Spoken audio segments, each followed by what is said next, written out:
اللہ پوچھے گا کہ تم زمین میں کتنے برس رہے؟ وہ کہیں گے کہ ہم 1 روز یا 1 روز سے بھی کم رہے تھے، شمار کرنے والوں سے پوچھ لیجئے۔ اللہ فرمائے گا کہ وہاں تم بہت ہی کم رہے، کاش تم جانتے ہوتے۔ کیا تم یہ خیال کرتے ہو کہ ہم نے تم کو بے مقصد پیدا کیا ہے اور یہ کہ تم ہماری طرف لوٹ کر نہیں آؤ گے؟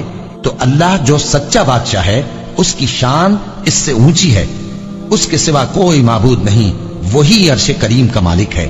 اے پیغمبر، میری طرف سے لوگوں کو کہہ دو کہ اے میرے بندو، جنہوں نے اپنی جانوں پر زیادتی کی ہے، اللہ کی رحمت سے نا امید نہ ہونا۔ اللہ تو سب گناہوں کو بخش دیتا ہے، بے شک وہی تو ہے بڑا بخشنے والا، بڑا مہربان۔ اور اس سے پہلے کہ تم پر عذاب آ واقع ہو، اپنے پروردگار کی طرف رجوع کرو اور اس کے فرما بردار ہو جاؤ، ورنہ بعد میں تم کو مدد نہیں ملے گی۔ اور اس سے پہلے کہ تم پر ناگہاں عذاب آ جائے اور تم کو خبر بھی نہ ہو، اس نہایت اچھی کتاب کی جو تمہارے پروردگار کی طرف سے تمہاری جانب نازل ہوئی ہے پیروی کرو۔